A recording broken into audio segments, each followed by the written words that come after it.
Alors, bonjour à toutes et à tous. Segap est ravi de vous retrouver aujourd'hui pour aborder un sujet d'importance, la lutte contre les discriminations dans la fonction publique. Je suis Sylvain Berthier, je suis responsable de projet RH pour Segap. Et aujourd'hui, notre intervenante principale est Séverine Reboulet. Est-ce que tu peux te présenter en quelques mots, Oui, Séverine? bonjour à tous. Donc, je suis Séverine Reboulet. Je suis consultante experte en ressources humaines et plus précisément sur tout ce qui est diversité et handicap qui va être quelque part une partie de notre sujet dans quelques minutes.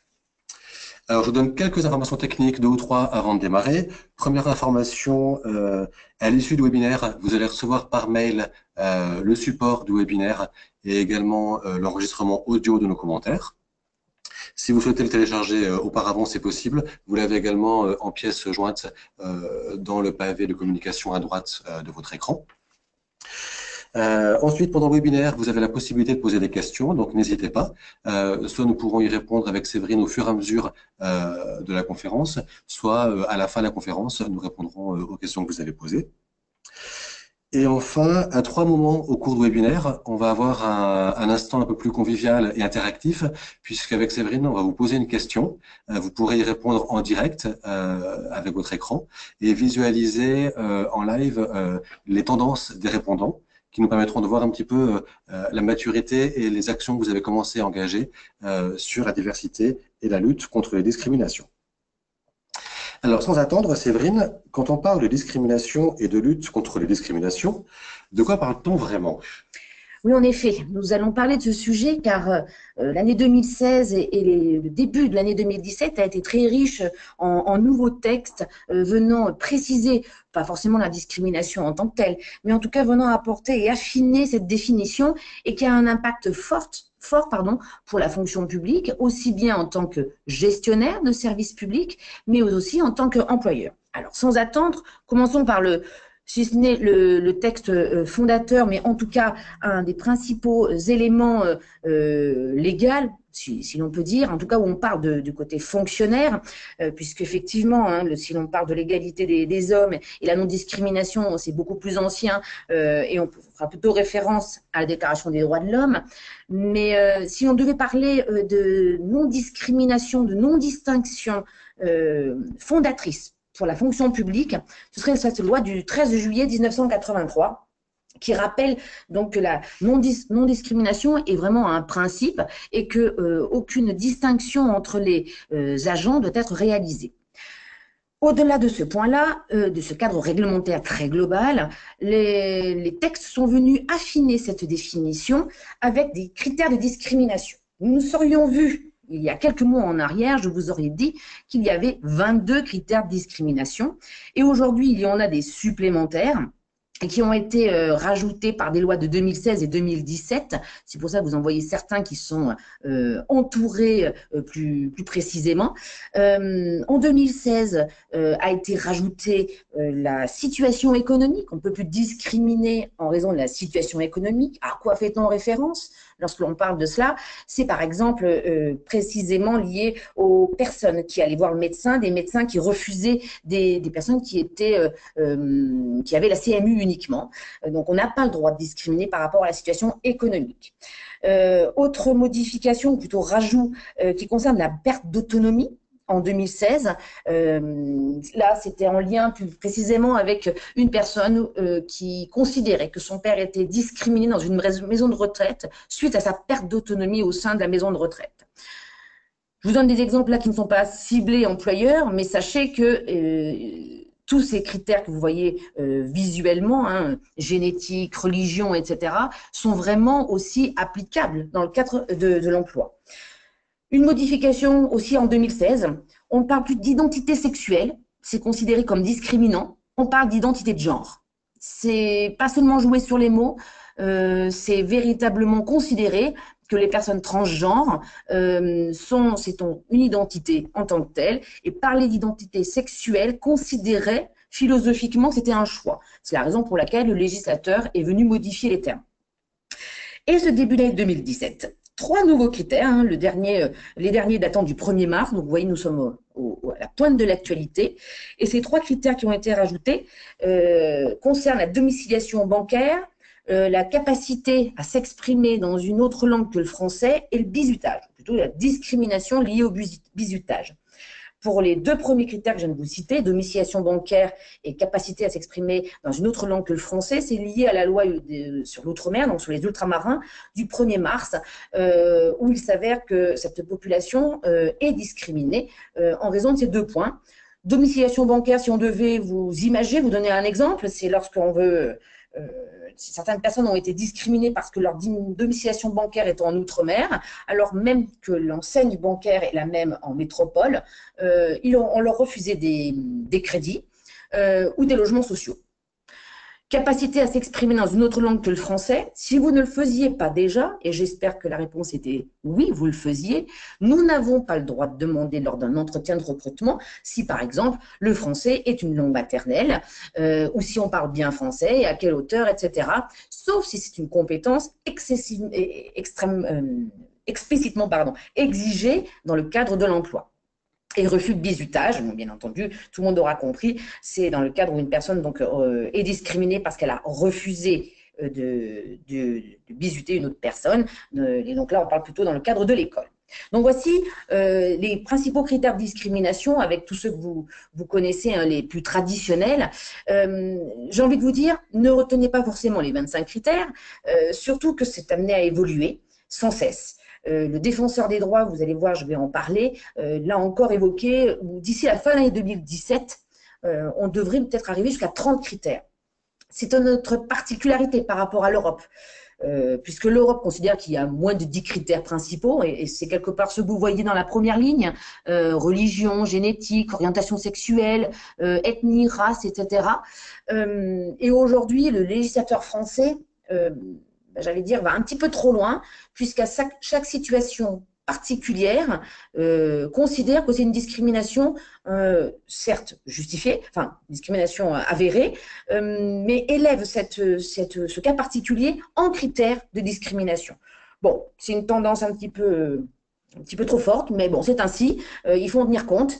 Donc, ce qui veut donc dire qu'aussi bien en tant que dépositaire de l'autorité publique ou en tant qu'employeur, vous ne devez pas discriminer sur tous ces points-là, car sinon vous ferez retoquer aussi bien civilement et pénalement, comme vous pouvez vous en douter et comme nous le verrons juste après. Justement, par rapport à ces critères, quelles sont les différentes formes de discrimination qu'on peut rencontrer? Eh bien justement, différentes formes de discrimination sont possibles. Une fois qu'on a estimé, listé les critères, on peut faire la discrimination directe, indirecte, on parle même de discrimination justifiée, légale, harcèlement discriminatoire et rétorsion. Voilà, je vais vous faire une liste à l'après-vert, mais qu'est-ce qui se cache un petit peu derrière tout ça? Il y a certains sujets, certains thèmes qui sont plus évidents que d'autres. Discrimination directe, c'est on refuse de recruter quelqu'un parce qu'il est homosexuel, par exemple. Mais ouvertement, j'allais dire, on dit à la personne, je ne vous recrute pas parce que vous êtes gay. Discrimination indirecte qui est beaucoup plus pernicieuse, beaucoup plus difficile à détecter et qui est, comme on peut s'en douter, plus difficile à prouver. Par exemple, on refuse d'embaucher des femmes dans un secteur parce qu'il n'y a pas de vestiaire spécifique. C'est la discrimination indirecte, puisque en fait, vous devez, en tant qu'employeur, mettre des vestiaires distincts si cela est nécessaire. Discrimination justifiée. Alors là, c'est vrai que on se dit que ça n'est pas possible, et pourtant si. Vous êtes, je sais pas, vous êtes la Redoute, prendre un employeur privé, vous avez besoin de vendre des t-shirts pour des enfants qui ont 5 ans, vous avez le droit de préciser dans votre annonce comme quoi vous voulez des enfants de 5 ans pour pouvoir porter vos t-shirts, parce que c'est vrai que si vous en avez 42, vous allez porter beaucoup moins bien le t-shirt. Donc là, on est bien sur la discrimination justifiée, donc c'est très encadré, on est sur les modèles, les mannequins, les personnes donc vraiment où les comédiens, voilà, c'est le troisième que je cherchais, les comédiens où là, où pour jouer le rôle d'une femme, vous devez demander une femme, mais c'est donc très encadré. Discrimination légale, mais j'allais dire, vous êtes concerné la fonction publique, puisque c'est une des discriminations légales identifiées, où certains emplois publics sont fermés aux personnes qui n'ont pas la nationalité française, et donc c'est une discrimination légale, même s'il y a de plus en plus d'ouverture sur un certain nombre de points en lien avec l'accès à la fonction publique. Harcèlement discriminatoire, c'est véritablement le cas où une personne est discriminée et est harcelée par rapport à cette discrimination. Le cas le plus fréquent concerne en particulier une personne qui est détentrice d'un mandat syndical dans une structure et qui est harcelée depuis son élection. C'est fréquent et donc ce qui explique pourquoi c'est une forme de discrimination de plus en plus récurrente. La rétorsion, on en parle un petit peu moins et pourtant, c'est le cas d'un salarié, par exemple, qui est licencié alors qu'il avait porté des accusations devant la justice pour une discrimination, quelle qu'elle soit, ou alors un salarié qui fait état d'une discrimination concernant un de ses collègues et qui est lui-même ensuite sanctionné et donc discriminé. Donc, on voit bien, on est sur des notions pénales qui sont de plus en plus fréquentes, puisque quelque part, j'ai envie de vous dire, si la législation intervient de plus en plus sur ces sujets-là, c'est qu'il y a de plus en plus de cas qui sont remontés devant les juridictions françaises. Et d'ailleurs, continuons. Alors, je te pose une petite question. Ah oui, vous avez raison. Une petite question, comme je l'ai précisé effectivement en introduction, pour qu'ensemble on puisse échanger. Alors, je vais lancer la question pour qu'elle puisse apparaître sur votre écran. Alors, c'est ici. Hop.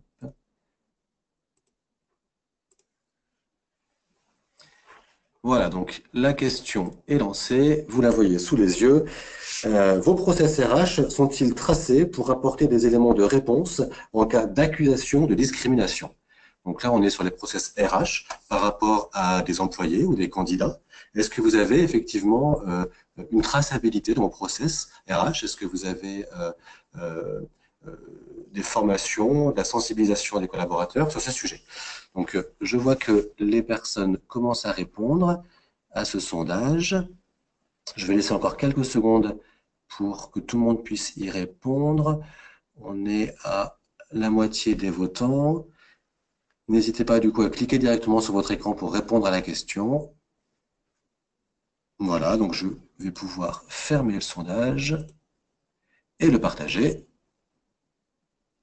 Alors Séverine, on voit qu'il y a... Alors, chez nous, c'est petit, mais je crois qu'il y a 100% des personnes qui ont répondu oui à la question. Donc, il y a bien une traçabilité, il y a bien une volonté, finalement, de tracer Et vous faites bien. cet élément. Et vous faites bien parce que c'est vrai qu'aujourd'hui, la première étape, quelque part, de la lutte contre la discrimination, en tout cas dans le cadre d'une organisation, c'est déjà de pouvoir répondre à d'éventuelles accusations et donc de répondre à ce qui est justement évoqué contre une personne.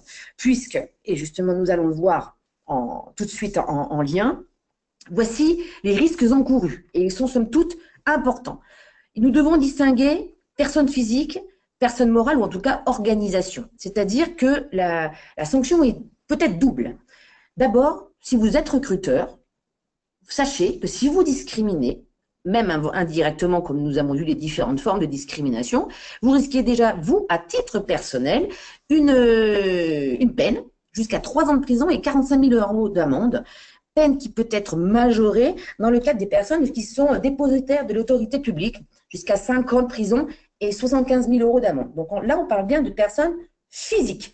C'est le recruteur qui peut être condamné. Bien évidemment, comme vous l'avez compris, ça n'est pas forcément que lui seul, c'est également la structure, l'organisation qui peut être également condamnée, jusqu'à 225 000 € d'amende, voire 375 000 € d'amende, donc vous voyez des sommes importantes, là aussi dans le cadre où la structure est dépositaire de l'autorité publique. Donc on est sur des montants quand même faramineux, qui sont quand même plus que impactants déjà à titre personnel, donc du coup qui sont très critiques, sachant que ça n'inclut pas ces montants-là, puisqu'on est sur des risques pénaux, la partie civile avec les préjudices qui peuvent être, dommages et intérêts qui peuvent être donnés donc, à la victime. On vous a posé la question sur la traçabilité parce que justement la charge de la preuve n'est pas à la victime supposée ou avérée, mais bien au recruteur, à l'organisation de démontrer qu'elle n'a pas commis de discrimination.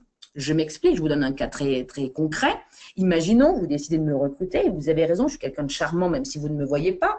Enfin, en tout cas, si vous Absolument. voilà, il n'a pas été spontanément répondu, mais en tout cas, il le pense.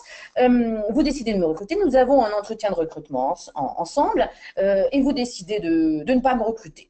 Et puis moi, personnellement, je pense que vous ne m'avez pas recruté parce que vous m'avez posé des questions assez étranges concernant mon apparence physique.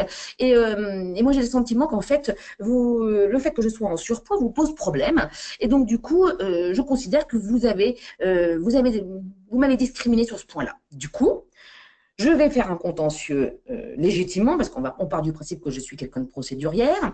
Je vais donc faire un contentieux contre vous, et ce sera à vous d'apporter la preuve que vous ne m'avez pas discriminé. D'où l'importance de la traçabilité des procès RH, donc la question que l'on vous a posée précédemment, c'est-à-dire où vous avez un processus objectif de recrutement démontrant que vous n'avez pas recruté, vous ne m'avez pas discriminé, et si vous ne m'avez pas recruté, c'est pour des raisons objectives, en l'occurrence de compétences.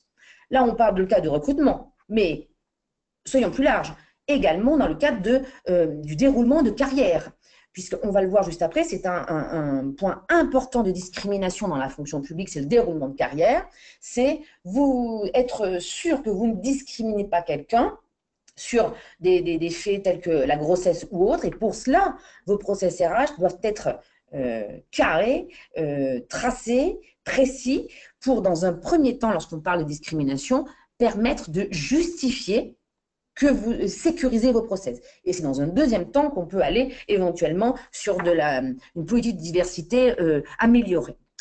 Au-delà de effectivement la traçabilité qui est importante, il y a également la notion d'archivage, de conservation, oui. Parce qu'on le voit sur les délais de prescription, il faut effectivement conserver ces éléments pendant un certain temps. Ce qui veut donc dire effectivement que l'ensemble des actions RH que vous menez, que ce soit pour vos agents déjà en poste, soit pour des recrutements externes occasionnels, gardez tous vos processus de recrutement, les CV des personnes que vous rencontrez, les motivations de pourquoi, les motivations objectives de pourquoi vous ne les prenez pas, sont à conserver à un endroit obligatoirement parce que les délais de prescription sont assez longs, ce qui veut dire que si moi vous avez tenté de me recruter, pour reprendre mon exemple, on s'est rencontrés il y a 2 ans et je tente une action contre vous 2 ans plus tard, il faut pouvoir sortir les éléments si vous ne voulez pas être condamné, parce que j'allais dire, c'est aisé de pouvoir être condamné même si on n'a pas discriminé, mais parce qu'on n'a pas pu apporter la preuve qu'on n'avait pas discriminé. Donc,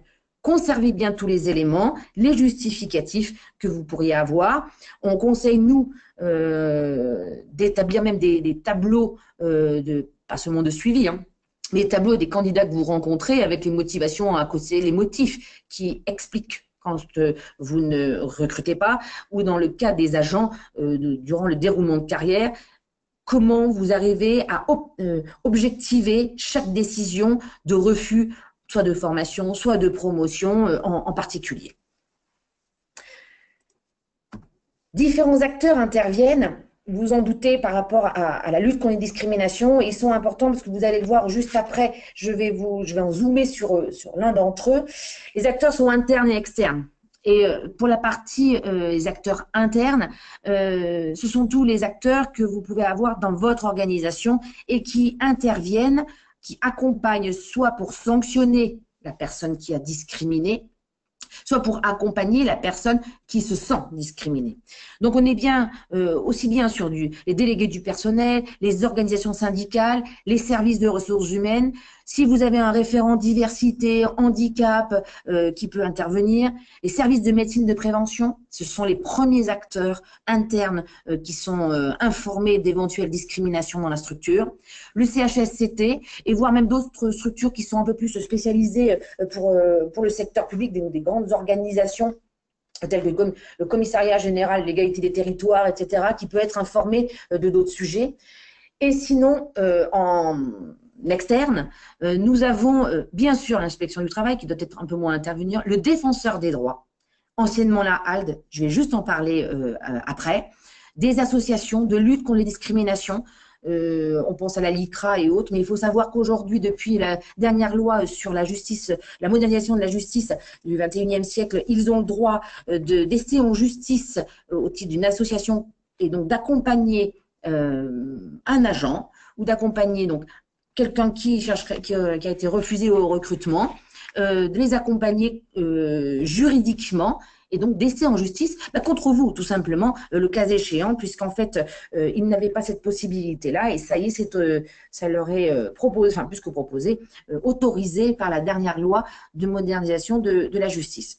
Donc, du coup, ça devient un impact très fort, et vous pouvez avoir des structures qui viennent toquer à votre porte, qui au départ, vous les voyez peut-être, j'allais dire, de façon informative, et aujourd'hui, ça n'est plus le cas. Ils peuvent donc vraiment agir contre vous, et j'allais dire, ils attendaient ça, mais à juste titre, ils n'y voyaient pas du tout d'avis personnel là-dessus, c'est-à-dire que quelqu'un qui est vraiment discriminé est souvent isolé et a besoin d'être accompagné par des structures, et les associations sont tout à fait au fait de tout cela, pas seulement sur le plan juridique, mais aussi sur le plan humain, pour essayer de sortir la personne de sa difficulté très forte quand elle se sent discriminée.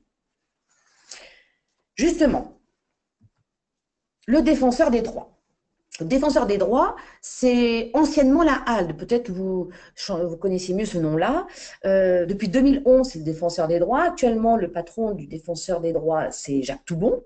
Ils viennent de sortir le 23 février 2017 leur rapport de 2016. Et donc, ils reçoivent des réclamations sur différents sujets, puisqu'ils ne sont pas que de discrimination, mais on va le voir aussi de l'accès aux droits et aux services publics.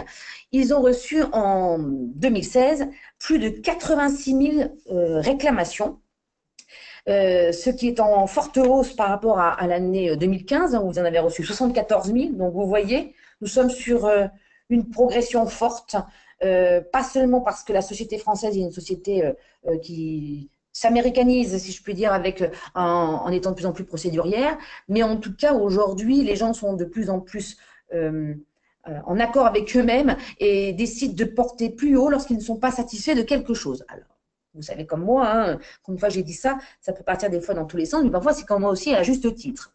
Et dans ces 86 000, plus de 86 000 réclamations, au titre de l'année 2016, près de la moitié concerne les services publics. Donc, c'est au sens, pas seulement discrimination, hein, ça peut être au sens au droit d'accès aux services publics. Donc, vous êtes, là on peut le dire, vous êtes zoomé de façon très forte, vous avez une pression très forte, une attente très forte de la part des Français. Voilà, je pense que vous le saviez, je ne vous apprends rien. Et cette augmentation très forte, donc de 50% de réclamations qui concernent les services publics, va déjà en augmentation par rapport à l'année 2015. Je vous ai marqué le chiffre, presque 12% de plus par rapport à l'année dernière, rien que sur le thème des services publics. Donc, le défenseur des droits vient de faire part de ces chiffres-là, donc on était quand même tous un petit peu surpris, mais bon, en tout cas, c'est un état de fait. Et aussi, dans ces réclamations, certaines sont que sur les discriminations publiques et privées, indépendamment de la gestion du service public. Donc là, on parle plus de l'emploi, parce que c'est l'un des secteurs prioritaires de discrimination. 12% des réclamations concernent que les discriminations, et là encore, c'est une augmentation de plus de 7%. Je ne sais pas si vous avez entendu différentes études récentes qui sont sorties sur ce sujet-là. J'en reparlerai, mais sachez qu'il y a eu un test grandeur nature qui a été réalisé en milieu d'année 2016 pour un test d'accès à l'emploi dans la fonction publique. Et en l'occurrence, il s'est avéré que la fonction publique, qui était très protectrice, l'est de moins en moins et à un niveau de discrimination identique au secteur privé. Je ne suis pas sûre qu'il faille fêter cet événement. Mais donc, du coup, les dernières études sont pas très jouasses, sont pas de très bon augure. Et dans le secteur privé, il y a eu un zoom qui a été fait en fin d'année. Peut-être en avez-vous entendu parler. Le ministère du Travail, donc Myriam El Khomri, avait mis en place une étude par un cabinet externe qui ne concernait que des grandes entreprises privées, donc là j'insiste, où il s'est avéré qu'un tiers des entreprises, des grandes entreprises privées, sont discriminantes par rapport à l'origine. Et initialement, ce qu'elles voulaient, c'était sortir la liste des entreprises et les nommer pour les mettre au banc d'essai et jeter l'opprobre sur ces entreprises dans la presse, hein, puisqu'en fait, très clairement, la discrimination, lorsque ça sort, Ça sort surtout dans un cas individuel, certes, mais ça sort dans la presse. C'est inévitable. C'est inévitable parce que ce sont des sujets qui sont culturellement très politiquement, culturellement très marqués en France. Et donc, du coup, ça ne restera pas lettre morte. Donc, du coup, il faut faire très, très attention, comme vous pouvez vous en douter. Donc, vous, en tant que secteur public, vous avez donc une double vigilance à avoir. Une vigilance en tant que gestionnaire de service public et une vigilance en tant qu'employeur. En tant que gestionnaire de service public, cela s'entend véritablement de pas seulement droit d'accès, mais ne pas discriminer, et on parle bien, je zoome sur la discrimination dans le cadre de gestionnaire de service public, ne pas discriminer les personnes qui demandent quelque chose en tant que, par rapport à votre autorité. Et en tant qu'employeur, c'est aussi bien lors du recrutement que tout simplement durant toute la vie de l'agent, puisque justement, nous allons le voir à l'instant, donc, près de 20% des réclamations concernent l'emploi public, donc les réclamations du défenseur des droits, et 80% concernent précisément le déroulement de carrière. Ben, j'allais dire, ce n'est pas forcément étonnant. On est un petit peu moins sur du recrutement, enfin, on est de plus en plus sur du recrutement contractuel, mais on est avant tout sur une gestion de population, déjà dans la fonction publique. Et en l'occurrence, 80% d'agents dans les réclamations, 80% des réclamations sur les 20% concernent le déroulement de carrière. Et comme vous pouvez le voir, les discriminations les plus fortes, en tout cas dans le déroulement de carrière, semblent être l'origine, le handicap, l'état de santé, les activités syndicales, l'âge, la grossesse, le sexe. Il semble que les personnes, les agents, donc, se sentent discriminés, parce que je ne suis pas juge, donc je ne sais pas si c'est avéré, mais en tout cas, présuppose une discrimination prioritairement sur les thèmes que vous voyez sur la diapo, sur la partie droite. En tant que gestionnaire de service public, il semble que là, les usagers, lorsqu'ils se sentent discriminés dans le droit d'accès au service public, si c'est une discrimination pour eux, qu'ils font état, les principales discriminations sont l'origine, la nationalité, le handicap, la perte d'autonomie et l'état de santé. Donc, vous voyez, il y a c'est pas tout à fait les mêmes champs, mais en tout état de cause, soit en tant que gestionnaire de service public, des réclamations liées à la discrimination par les usagers et remonter aux défenseurs des droits. Et dans le cadre que lorsque vous êtes employeur, les discriminations les plus fortes remontent pour des agents sont des faits quand même importants, sont des faits qui peuvent être condamnés, comme vous pouvez et vous l'avez compris. Alors, pour aller plus loin, effectivement, sur ces motifs de discrimination, notamment sur les moments de discrimination, par rapport au secteur public, quels sont les moments clés, effectivement, sur lesquels on peut avoir des discriminations? Ben donc, du coup, on peut distinguer, là encore, votre double action. Dans la gestion du service public, les actes qui sont générateurs ou potentiellement générateurs de réclamations qui peuvent parfois être associés ou non à une discrimination. Ce qui veut donc dire que les sources de réclamation des particuliers, des usagers, ça peut être dans l'absence de réponse apportée, c'est-à-dire que nous ne sommes pas sur un refus, sur une absence de réponse parce qu'il y a une réponse qui n'est pas donnée, c'est tacite reconduction, etc. On parle bien d'une réponse devait être apportée et elle ne l'a pas été. Ce n'est pas toujours lié à de la discrimination, mais ça peut arriver. Ça peut être également dans le nombre important de demandes de pièces justificatives. Là, on a un peu plus de discrimination, c'est-à-dire qu'on demande plus de pièces à certaines personnes qu'à d'autres, alors que ce n'est pas forcément justifié. Dans les erreurs commises, on peut commettre une erreur, le service public, et c'est comme le service privé, ce sont des êtres humains, on peut commettre une erreur, mais certaines erreurs qui ne sont pas toujours en lien avec la discrimination, mais en tout cas peuvent parfois l'être, et donc du coup, ça remonte comme une réclamation auprès du défenseur des droits. Ça peut être dans la complexité des procédures. Là, ça n'a rien à voir avec la discrimination, il faut être clair, mais en tout cas, il y a des réclamations qui remontent aux défenseurs des droits en raison de la complexité des procédures qui sont peu mal expliquées aux usagers, en tout cas qui ne sont pas comprises, c'est une évidence. Et dans la réponse inadaptée à la condition des usagers, alors là, je dis souvent, vous savez, vous avez une réponse, vous avez une question, j'ai une réponse, si ça va ensemble, tant mieux. Mais c'est quelque part un peu la perception qui est vécue par l'usager, où on lui apporte bien une réponse à une question, mais ce n'était pas sa question. Là non plus, sur ce dernier point, ça n'est pas vraiment lié à la discrimination. Donc on voit que la discrimination, c'est de temps en temps, il y a des sujets et des actions qui sont plus génératrices, plus source de réclamation que d'autres.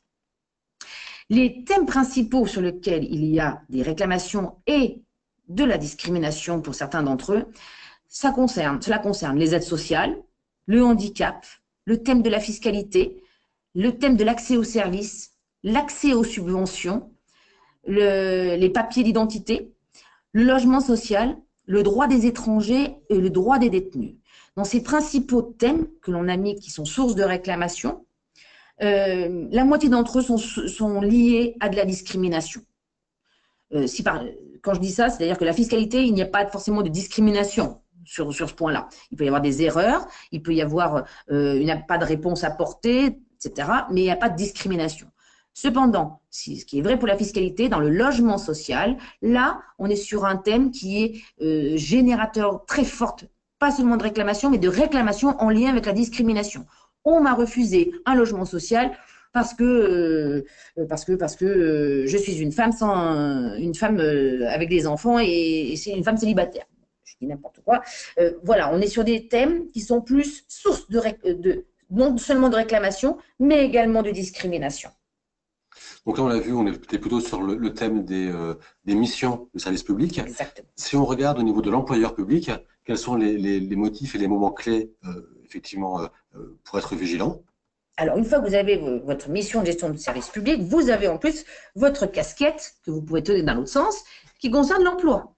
Et là, quels sont les moments clés? On parlait des process RH tout à l'heure sur lesquels vous devez avoir une traçabilité vraiment tip-top parce que vous pouvez être attaqué sur tous ces thèmes-là prioritairement. Dans le recrutement, dans l'intégration, donc le parcours d'intégration, dans le management, est-ce qu'on est sûr que les managers gèrent de la même façon l'ensemble des agents?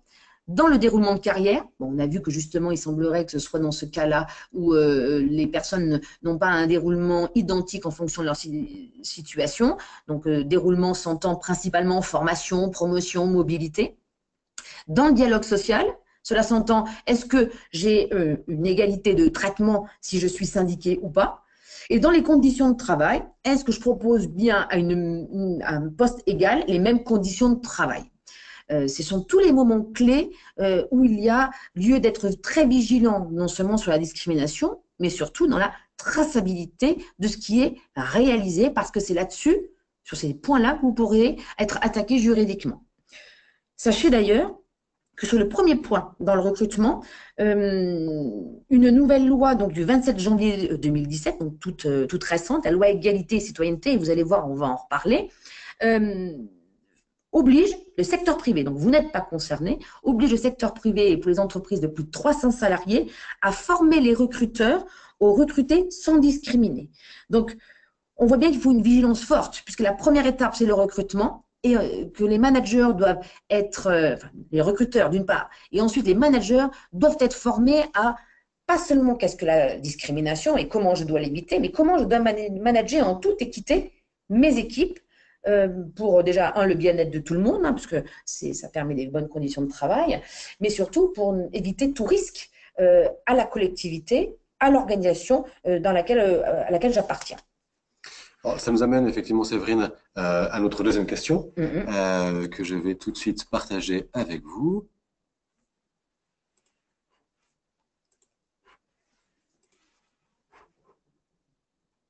Ça y est, elle est sur les écrans.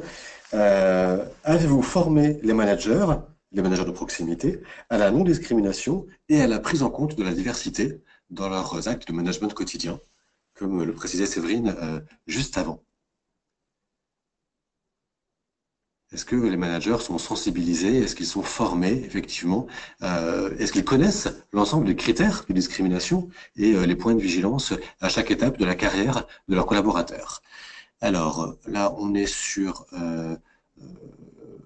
2/3 de votants. Je laisse encore quelques secondes pour les derniers votants afin qu'ils puissent renseigner la réponse qui correspond à leur situation. Ça y est, on est effectivement sur l'intégralité des votants. Bah, là encore, on a une réponse qui est assez tranchée. Je la partage avec vous. Hop. Voilà, vous êtes effectivement plutôt des bons élèves. Très très bons élèves. Et c'est très très bien parce que pour le coup, c'est le, j'ai envie de vous dire, c'est le minimum syndical pour rester dans les, dans les mêmes sujets. Il faut déjà former que les managers aient conscience de ce qu'est la discrimination, de comment malheureusement on peut la mettre en œuvre, même indirectement, puisque c'est la plus pernicieuse, et comment on fait en sorte de l'éviter et comment on manage derrière. Donc vous avez tout à fait raison, puisque en cas de doute juridique, enfin de doute plutôt d'action en justice qui serait menée par un particulier, en l'occurrence soit un agent, soit un éventuel non recruté, la première chose qu'on va vous demander, c'est de prouver que vous avez formé vos managers, quand, sur quoi, à quel moment, ce que vous avez dit. Donc au moins là, vous êtes sur de la traçabilité et ça ne va pas vous exonérer de votre potentiellement de l'action en justice, mais en tout cas, ce sera un début de commencement de preuve et qui est important. Donc c'est vraiment excessivement une très bonne nouvelle. Je vais me permettre maintenant de zoomer sur quelques lois récentes que vous avez évoquées et qui vont être source d'obligation pour vous en tant que fonction publique, que ce soit aussi bien territoriale, hospitalière ou d'État, puisqu'un certain nombre de points vous ont été missionnés par la fonction, par le ministère de la fonction publique. Un petit zoom sur une loi du 20 avril 2016 qui a déjà un an, mais c'est quand même une loi, c'est la seule loi du quinquennat de François Hollande qui est fondatrice ou en tout cas qui réaffirme les valeurs fondamentales du service public. Donc c'est la loi sur la déontologie, droits et obligations des fonctionnaires du 20 avril. Donc je ne doute pas que vous en ayez entendu parler. Qui vient parler et évoquer, on en reparlera juste après, une nouvelle protection pour les lanceurs d'alerte, qui sera confirmée par la loi Sapin 2 qu'on verra juste après, et qui parle aussi d'égalité homme-femme. Grand sujet, puisqu'un dernier rapport de début mars, du 3 mars, si mes souvenirs sont bons, a été rendu au ministère concernant l'égalité homme-femme, où justement de différentes actions doivent ressortir, doivent être réalisées, et c'est suite à une circulaire de fin d'année, du 22 décembre, si on veut préciser sur les dates, où vous avez des actions à mener. Alors j'ai mis seulement certaines d'entre elles, parce que il y a beaucoup plus de mesures, mais j'ai envie de vous dire les mesures phares. Là encore, le minimum à retenir, me semble-t-il, de ce que vous allez devoir réaliser, de ce qui va vous être demandé par votre ministère à un moment donné. La première mesure, s'engager fortement pour obtenir la double labellisation égalité et diversité. Je ferai juste un petit rappel au préalable. Obtenir le label égalité et ou diversité ne veut pas dire que le label ne veut pas dire et attester vous êtes dans une politique d'égalité, vous êtes égal et vous êtes divers. Le label égalité et ou diversité vient juste dire que vous êtes dans une démarche de politique d'égalité et ou diversité, ce qui n'est pas tout à fait pareil. Donc, le label n'est pas une finalité, mais un point de départ vers une démarche. Et donc là, par rapport à ce point-là très précis, bien écoutez, là, nous sommes en pleine dans la période où l'ensemble des ministères sont en train d'engager, alors là, tous les ministères, je me permets d'insister, une démarche de labellisation diversité, à minima, et pour certains d'entre eux, la double labellisation, diversité et égalité entre les hommes et les femmes.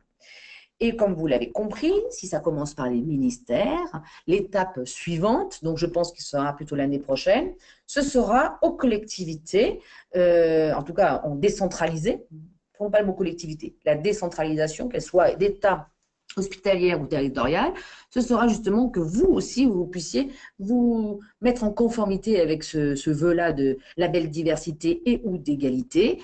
Un certain nombre de grosses collectivités ou de grosses organisations viennent déjà de se mettre dans cette démarche-là. Donc, on obtient bien le label, pas parce qu'on est déjà divers, mais parce qu'on on s'engage, merci. On s'engage sur ce type de démarche. Donc, j'allais dire, tout ce que vous avez dans vos process RH, conservez-le bien, puisque c'est la première étape du label diversité et ou égalité, c'est diagnostic des process RH et correctif si besoin est. Et comme vous l'avez compris, la partie sensibilisation, la partie communication, formation, et fait partie des éléments et des critères dans ces différents labels. Vous devez également, dans le cadre de cette circulaire donc, qui fait écho à la loi du 20 avril 2016, préparer la présidence alternée des jurys et comités de sélection. Donc là encore, vous deviez le réaliser déjà depuis un certain temps et donc 40% des membres de chaque sexe doit d'être représentatif dans l'ensemble des jurys. Donc il s'agit d'y faire écho et d'y faire attention parce que forcément des sanctions potentielles sont à venir. On est quand même sur une obligation forte, hein, on n'est pas seulement sur un vœu pieux. C'est important de préciser. Résorber les écarts salariaux entre les femmes et les hommes. Bon, je crois que tout le monde a bien compris ce que là, ça voulait dire. Et en fait, on est surtout sur la mise en place d'une nouvelle méthodologie depuis début 2017 sur ce point-là. Ça ne concerne que pour l'instant les ministères volontaires. Donc après, on n'aura plus besoin de la base du volontariat, ce sera obligatoire. Mais en tout cas, sachez, nouvelle méthodologie pour calculer et surtout résorber les écarts. Autre mesure envisagée, organiser le déploiement du télétravail dans la fonction publique. C'est effectivement considéré comme un moyen d'améliorer les conditions de travail, pas seulement des femmes, comme on a coutume de le dire, mais des hommes et des femmes, pour limiter les temps de transport, tout simplement l'équilibre vie pro, vie perso. Et donc d'ouvrir le télétravail à l'ensemble de la population des agents et pas seulement les cadres. Et c'est ça qui est important. Hein. Si vous décidez de le mettre en place, c'est surtout la généralisation à tous les publics, puisque ce qui est important, ce n'est pas le métier, mais les tâches réalisées pour mettre en place le télétravail. Et enfin, j'ai retenu lutter contre les agissements sexistes dans la fonction publique. Là, c'est la loi travail qui a remis en place cette mesure afin de sécuriser les parcours professionnels. Et donc, il y a expressément marqué dans la loi qu'une condamnation de tous les agissements sexistes sera vraiment mis en place, ce qui n'était pas forcément le cas. Aujourd'hui, les agissements sexistes n'étaient pas majorés dans leur punition, dans leur sanction, et aujourd'hui, il y a une majoration si on agit de façon négative, je fais soft, sur ce motif-là. Autre zoom. Et je vous ai évoqué tout à l'heure, la loi égalité-citoyenneté, c'est cette loi qui oblige les entreprises de plus de 300 salariés à former les recruteurs ou recruter sans discriminer. Mais elle n'a pas prévu que cela, hein, cette loi, elle a bien d'autres volets. Et il y en a deux qui concernent expressément la fonction publique. Le premier point, c'est ouvrir l'accès à la fonction publique avec la création d'un nouveau contrat en alternance réservé aux personnes jeunes et seniors les plus éloignés des métiers de la fonction publique. Alors là, vous allez peut-être, vous ne pouvez pas, mais je pense que vous devez vous demander, mais qu'est-ce que ce nouveau contrat? Eh bien, j'allais dire, il va falloir attendre un tout petit peu pour savoir ce qui se cache derrière. Mais en tout cas, il faut voir la volonté qui est d'ouvrir l'accès à la fonction publique à des publics plus divers que peut-être que ça ne l'était à aujourd'hui. Deuxième axe de cette loi, diversifier les profils et les talents des futurs fonctionnaires à travers deux idées principales, deux sous-thèmes, en valorisant la richesse des expériences professionnelles, acquises en particulier en contrat d'apprentissage ou en service civique. Le service civique, je vous le dis, fait partie de cette loi l'égalité citoyenneté de façon importante, un grand volet consacré à cela, avec l'idée que ça n'est pas assez valorisé ensuite comme expérience presque professionnelle pour chaque CV et que justement l'objectif est que chaque individu qui passe par le service civique puisse le valoriser, donc à travers des VAE, ça peut aller beaucoup plus loin, le cas échéant. Deuxième idée, à travers cette diversification des profils, c'est en renforçant l'accès des jeunes sans qualification et des seniors chômeurs de longue durée à l'emploi titulaire. Donc là encore, quelque part, ça rejoint la première idée des nouveaux contrats. Il y a nécessité, il y a la volonté de vouloir élargir les profils qui sont recrutés dans le cadre de la fonction publique et j'allais dire avec une fonction d'exemplarité et qui est que le service public doit, en tout cas dans le vœu du législateur, puisque je ne vous donne pas forcément mon avis là, quand je vous dis cela, doit jouer son rôle à plein régime de valorisation sociale et donc pour cela de recruter également donc, des personnes qui sont sans qualification et donc c'est vraiment une partie de l'objet de cette loi égalité et citoyenneté. Autre zoom. Un focus 50-50 ? Oui, 50-50. Je voulais un petit peu évoquer, mais je tenais à vous en reparler sur un zoom sur l'égalité homme-femme, femme-homme. Je vous le disais, un rapport a été remis récemment au ministère de la fonction publique, un rapport qui date du 8 mars. Et donc, du coup, dans ce rapport, qui concerne exclusivement les carrières et des agents et donc déroulement en lien donc la perspective femmes-hommes. Il révèle que les femmes gagnent en moyenne 19% de moins que les hommes dans la fonction publique. C'est un écart qui est vraiment distinct si on est dans les fonctions publiques hospitalières, d'État ou territoriales. Comme vous pouvez le voir, l'écart est moindre dans la fonction publique hospitalière et le plus important dans la fonction publique d'État. Et comme vous l'avez compris par l'absence de l'indication, la fonction publique territoriale est au milieu, c'est-à-dire qu'elle est malgré tout discriminante sur ce point, mais elle est à mi-chemin des deux autres fonctions publiques. Ce rapport, donc, concernant l'égalité femmes-hommes, contient plus de 50 recommandations et qui sont en référence et en miroir avec ce que je vous ai évoqué tout à l'heure sur la circulaire de 2016. Il s'agit de revaloriser en priorité financièrement les métiers et spécialités féminisées sous-valorisées. Donc, on est vraiment sur un écart salarial qu'il s'agit de redynamiser pour positiver. Encourager le recours au comité de sélection paritaire. Ça fait référence à une mesure qui est marquée juste en haut de la diapositive, à savoir la nomination équilibrée dans l'encadrement supérieur de la fonction publique. Je vous l'ai marqué, vous savez que cette année, vous êtes à 40%. J'y reviendrai en dernier point sur cet élément-là. Mener une expérimentation en matière de transparence des rémunérations des agents à l'échelle d'une administration, c'est-à-dire l'objectif est d'ici peu qu'un ministère puisse se déclarer comme volontaire et qu'il communique l'ensemble des rémunérations des agents et agentes de son organisation pour que justement il puisse y avoir un avis global qui soit apporté sur est-ce qu'il y a une légitimité des salaires qui sont remis, est-ce qu'ils sont équilibrés, etc. Et le dernier élément que j'avais mis en début de la diapositive, qui concerne la nomination équilibrée dans l'encadrement supérieur de la fonction publique. En l'occurrence, comme vous le savez, ce point-là est un tout petit peu ancien, puisqu'il date depuis 2013, mais le taux a changé, puisque depuis le début de l'année, il est à 40%. 40% donc de nomination équilibrée, c'est-à-dire toutes les promotions que vous réalisez dans l'encadrement supérieur de votre structure doivent être à 40% féminins. S'ils ne l'étaient, vous devez donc annuellement transférer ces chiffres à votre ministère et si les quotas, parce qu'on peut parler de quotas, n'est pas respecté, vous aurez une sanction financière. Pour vous donner un état des lieux jusqu'à 2016, où le taux était un petit peu inférieur, il était encore à 30% au titre de l'année 2016, toutes les fonctions publiques d'État, hospitalières, territoriales respectaient le taux. Et respecter le taux de 30% qui était jusqu'en 2016, parfois de façon juste, tout juste à peine. Donc autant vous dire que pour l'année 2017, soyez vigilants si vous ne voulez pas payer une petite sanction. Je ne suis pas sûre que ce soit prévu dans vos budgets. Donc du coup, il y a une vigilance forte, en particulier pour la fonction publique territoriale et d'État, qui était tout juste à 30%. La fonction publique hospitalière est largement féminisée, semble-t-il, et donc vraiment à l'aise sur ce quota potentiel plus que potentiel, sur ce quota de 40%.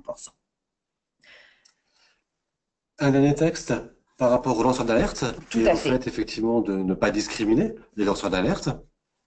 Comme je vous le disais, la loi de déontologie du 20 avril 2016 en parlait, et il y a eu la loi donc, de fin d'année du 9 décembre, dite loi Sapin 2, et je souhaitais vous en parler puisqu'en fait c'est devenu quand même un sujet fortement d'actualité, les lanceurs d'alerte, où aujourd'hui, en l'occurrence un fonctionnaire, puisqu'on va c'est valable pas seulement pour les agents, mais également pour toute personne qui soit dans le secteur privé ou pas, mais on va le zoomer pour la fonction publique, tout fonctionnaire qui aurait connaissance de faits illicites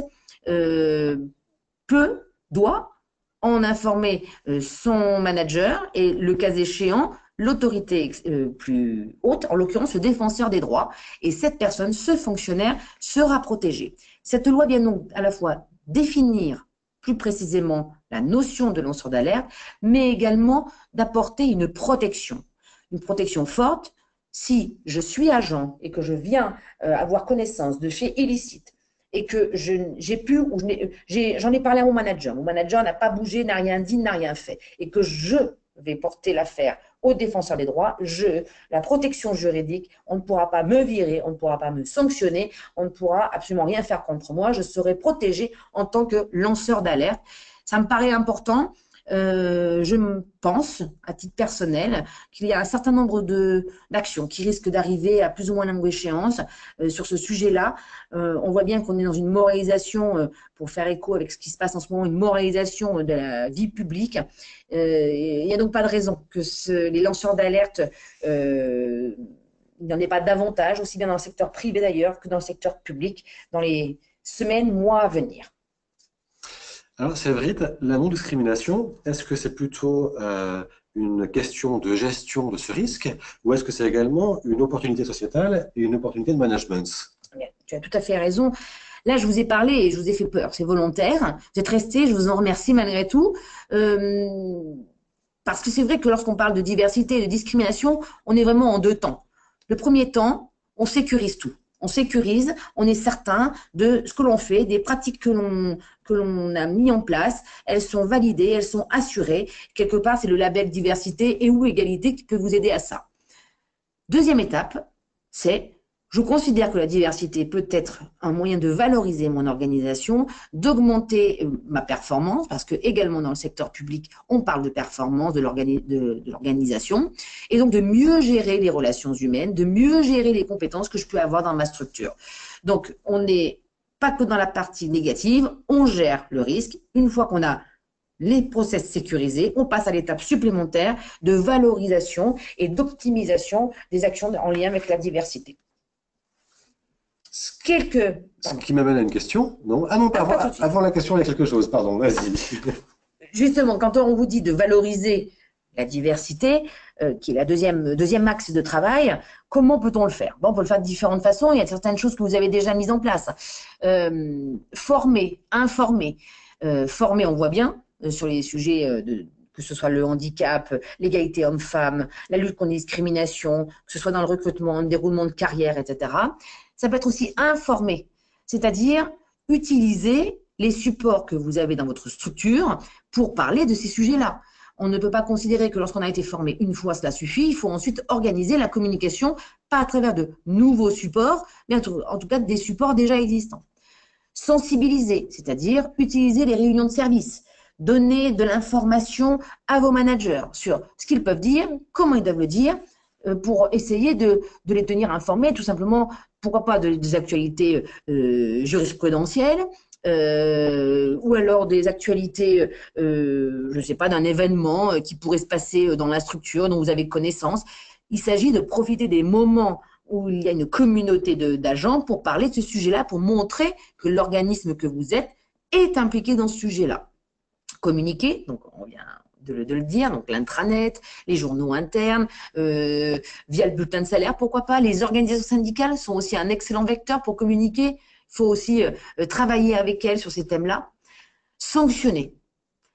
On ne le dit pas suffisamment, mais quelqu'un, que ce soit un manager ou un agent, qui aurait un comportement qui serait en inadéquation avec la législation sur la discrimination, vous devez le rencontrer, vous devez le sanctionner. Si vous laissez sans aucune action suite à une discrimination, la collectivité, l'organisation ne démontrera pas qu'effectivement elle est contre. Vous ne devez pas accepter par l'inaction. Vous devez absolument avoir une action avec les personnes et les sanctionner. Parce que c'est ensuite un cas d'école. Hein, c'est malheureux et triste, mais c'est ainsi. C'est-à-dire qu'on en revient à les étapes précédentes que je viens de vous citer. L'objectif est ensuite de dire, sachez que cette action de discrimination, et là vous détaillez le cas, n'est pas tolérée par l'organisation. Et donc pour cela, nous avons sanctionné. Vous ne dites pas qui c'est, mais en tout cas, vous le faites communiquer par l'ensemble des supérieurs hiérarchiques auprès de leurs équipes. Évaluer les hommes et les process RH. Ça, c'est une étape supplémentaire. Si vous êtes dans une démarche de diversité et d'égalité, pourquoi ne pas évaluer lors des évaluations annuelles sur le comportement de vos collaborateurs sur ces sujets-là? Ça se fait de plus en plus. On a accompagné un certain nombre de collectivités, en l'occurrence plutôt territoriales, sur ce sujet-là, sur comment valoriser quelque part le management, parce parce que c'est plutôt les managers qui sont ciblés à travers ce thème, sur comment ils accompagnent leurs équipes dans les compétences, dans la mise en place des compétences, dans la promotion, dans la mobilité. Et quelque part, ça vous permet de savoir, d'évaluer, donc, comme son nom l'indique, comment se comportent vos managers dans le cadre de leur posture managériale. Accompagner, c'est à double titre. Accompagner les managers qui savent, lorsqu'ils ont besoin, ils ont un cas précis, et accompagner une personne qui se sent discriminée.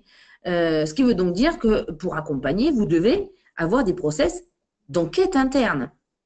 Et ça rejoint la dernière bulle, organiser une cellule de gestion des cas de discrimination.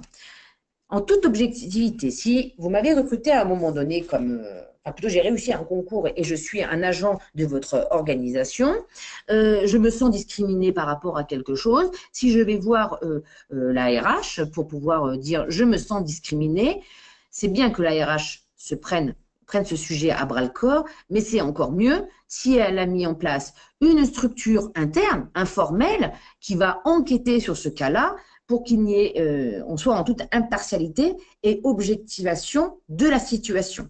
Ça n'aura pas forcément de valeur juridique en tant que telle, mais ce n'est pas l'objectif. L'objectif est de pouvoir dire, Madame, si vous me parlez à moi, nous avons enquêté à travers l'organisation, la cellule, nous avons enquêté auprès des managers, de sites, etc., donc un certain nombre de personnes, ça a mis un certain nombre de temps et effectivement, vous avez été discriminé sur ce sujet-là. Nous allons donc à la fois sanctionner les personnes qui vous ont discriminé et donc mettre en place un plan d'action vous concernant afin de rétablir la vérité et la situation s'il y a lieu. Ça peut être aussi un deuxième cas. Madame, nous avons bien enquêté, nous avons évalué l'ensemble des personnes qui sont concernées et que vous accusez de discrimination. En l'espèce, il n'y a pas de discrimination. Voilà comment je peux vous le démontrer. Vous démontrez ce que vous avez à démontrer et à ce moment-là, soit je suis satisfaite des raisons que vous m'avez apportées et ça s'arrêtera là, soit effectivement je serai insatisfaite et je porterai l'affaire devant les juridictions concernées. Mais au moins, vous aurez fait déjà le travail d'enquête en parallèle pour pouvoir répondre à l'éventuelle action en justice qui pourrait être menée et réalisée. Toutes ces bulles constituent la démarche de label diversité et d'égalité. Donc, on en revient à ce que je vous évoquais un peu plus haut. Étant donné qu'il y aura à terme, et je pense que ce sera pour l'année prochaine, une généralisation de la mise en œuvre du label diversité et d'égalité, voici les points d'achoppement sur lesquels vous devez être particulièrement sensible dans la mise en place de votre politique diversité. Pour conclure, on a une dernière question et puis un slide de conclusion. Une dernière question par rapport à cet engagement vers le label diversité et égalité. Je lance la question, à savoir, est-ce que vous avez initié une démarche de diversité? Est-ce que vous avez initié effectivement cette démarche vers la labellisation? Hop. Je lance. Voilà, vous l'avez sur l'écran. Je vous laisse quelques secondes pour pouvoir répondre, afin de pouvoir ensuite commenter les résultats avec Séverine et conclure ce sujet ô combien intéressant et complexe. Alors, je laisse encore 5 secondes. Là, je pense qu'on est au bout des personnes qui ont voté. Donc, je partage avec vous les réponses, voilà, où on a effectivement 2/3, grosso modo, des personnes présentes aujourd'hui au webinaire qui ont déjà initié une démarche, mais un tiers qui, effectivement, devrait peut-être y penser cette année ou l'année prochaine. Exactement. Donc, mais je pense qu'en fait, vous avez bien compris la nécessité de considérer la diversité avant tout comme une opportunité et donc de se dire que c'est un moyen de s'améliorer, d'améliorer sa performance et ses outils de gestion, tout simplement. Et donc, vous avez initié une démarche. Donc, peut-être que vous êtes au début, au milieu ou à la fin. Je vous espère d'être à la fin, car c'est toujours plus agréable. Mais c'est vrai que pour ceux qui ne l'ont pas encore initié, il faudra y réfléchir à plus ou moins court terme plutôt, car ça va devenir une obligation pour votre organisation. Et on terminera, comme vous l'avez très certainement compris. On n'était pas forcément là pour faire une publicité majeure, mais en tout cas, sachez que nous pouvons vous accompagner dans les différentes étapes, soit du label diversité si vous décidez de vous y engager directement, ou un intermédiaire, c'est-à-dire vous démarrez par des diagnostics de situation, voir comment sont vos process, déterminer les plans d'action qui vont avec, et ensuite vous accompagner dans toute la partie formation et accompagnement, et évidemment suivi, puisque qui dit label diversité dit surtout indicateur et suivi des indicateurs, et certains sont possibles, d'autres pas, donc il ne s'agit pas de se tromper, avec un accompagnement de notre part auprès de vos organisations syndicales qui doivent contribuer et participer également activement à la mise en place de cette politique-là. Voilà, on vous remercie de nous avoir, d'être restés avec nous jusqu'à la fin. Merci beaucoup. Pour ceux qui nous ont rejoints en cours de route, je reprécise que vous allez recevoir par mail le support visuel ainsi que le support audio avec les commentaires que nous avons fait aujourd'hui. J'espère que ce webinaire vous a été utile sur ce sujet de la non-discrimination. Qu'on a pu vous apporter des informations que vous connaissiez peut-être que partiellement.